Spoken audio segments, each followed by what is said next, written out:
अरे रोहित भाई, आजकल ये क्रिकेट में चल क्या रहा है? अरे एक तो हमारे सूर्या एक ही ओवर में 6 छक्के लगाने से बाल बाल चूके थे, इतनी देर में नेपाल वालों ने ही तहलका मचा दिया। इन लोगों ने तो बड़े बड़े रिकॉर्डों को एक ही झटके में पानी पिला दिया। बताओ, हमारा 16 साल पुराना रिकॉर्ड भी तिनकों की तरह हवा में उड़ा दिया। हमने 2007 में इंग्लैंड के खिलाफ 12 गेंद में 50 लगाई थी। वो रिकॉर्ड हमारा आज तक किसी से टूटा नहीं था और मैंने उस स्टुअर्ट ब्रॉड का ऐसा हाल कर दिया था, मुझसे पहले और बाद में ऐसे किसी ने गेंदबाज को कूटा नहीं था। लेकिन भाई, नेपाल के दीपेंद्र सिंह आर्य ने तो हमें भी पीछे छोड़ दिया। 9 गेंद में ही 50 लगा के हमारा वर्षों पुराना रिकॉर्ड तोड़ दिया।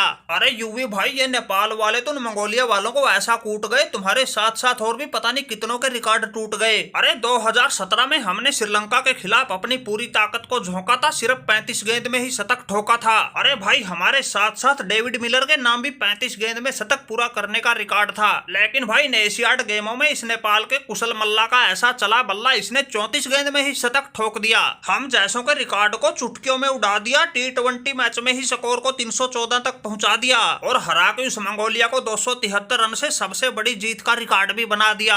अरे दीपेंद्र भाई, ऐसा क्या खाकर आए थे? तुमने सिर्फ 10 गेंद खेली, 52 रन बनाए, चौका एक भी नहीं, छक्के 8 लगाए। अरे रोहित शर्मा भाई, पहले तो तुम्हारा बहुत बहुत धन्यवाद, तुमने हम जैसों की आवाज उठाई, वरना हमें तो यार छोटी टीम बता के सब इग्नोर कर रहे थे। अरे तुम लोगों ने तो हमारा हर मौके पर खूब हौसला बढ़ाया है, ये तो उसी का नतीजा था। हमारे बल्लों से ऐसा खेल आया है। हम नेपाल वालों में फुर्ती और जोश की तो कोई कमी है ही नहीं। इसका जलवा हम एशिया कप में भी दिखा देते।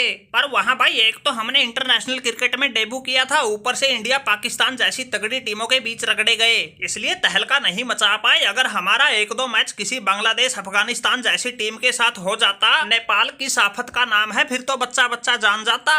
अरे रोहित भाई, अभी तो हमारी टीम की शुरुआत ही हुई है, फिर भी हम अपने लेवल वाली टीमों को तो बिल्कुल नींबू की तरह निचोड़ रहे हैं और बड़े बड़े प्लेयरों के बड़े बड़े रिकॉर्ड तोड़ रहे हैं। अरे दीपेंद्र भाई, बिल्कुल ठीक कह रहे हो, तुम्हारी टीम में जोश और हौसलों की कोई कमी ना है, ये तो हमने एशिया कप में ही देख लिया था। अरे हमने तो भाई पहले भी कहा था तुम लोग बहुत आगे तक जाओगे, फिर तुम लोगों ने अपना ये बर्छी जैसा शरीर बना रखा है, इसी से अंदाजा लगाया जा सकता है कितनी मेहनत करते होगे। अरे रोहित भाई, हमारा नाम है कुशल मल्ला, इस मैच में तो हमारा भी खूब चला बल्ला, हमने भी पूरी ताकत को झोंक दिया था, सिर्फ 34 गेंद में ही शतक ठोक दिया था। अरे T20 मैच में स्कोर को 300 पार करवाने का रिकॉर्ड बनाने में हमारा भी बड़ा योगदान था। अरे 50 गेंद में ही 137 रन बनाए, चौके सिर्फ 8, छक्के 12 लगाए। और रही बात भाई प्रैक्टिस की, वो तो हमारी रग रग में बसी है, बल्ले को साथ लेकर सोते हैं। अरे वैसे तो हम इस स्कोर को ही 400 के पास पहुंचा देते, वो तो हमारी ओपनर जोड़ी 40 गेंद खेल गई, रन सिर्फ 35 बना पाई, इसलिए हमारे लिए तो गेंदे ही बहुत कम बच पाई। दीपेंद्र सिंह एरी के हिस्से में तो सिर्फ 10 ही गेंदे आई और इस शेर के बच्चे ने 10 में से 8 गेंद तो हवाई रास्ते से ही बाउंड्री लाइन के बाहर पहुंचाई। हमें पता है भाई, लोग अब भी सोच रहे होंगे मंगोलिया जैसी टीम के खिलाफ इतने रिकॉर्ड बनाना कौन सी बड़ी बात है, लेकिन फिर भी भाई दीपेंद्र भाई की तरह 10 में से 8 गेंदों पर छक्के लगाना कोई बच्चों का भी खेल नहीं है। वैसे युवराज सिंह और रोहित भाई, हमारा तुम्हारा कहाँ मुकाबला, हम तो तुम्हारे पास भी नहीं है, लेकिन फिर भी भाई हमारे जोश जुनून में कोई कमी ना थी। अरे अभी तो हमने शुरुआत ही की है, बड़ी बड़ी टीमों के खिलाफ भी उल्टफेर करते हुए तुम्हें जल्द ही दिखेंगे।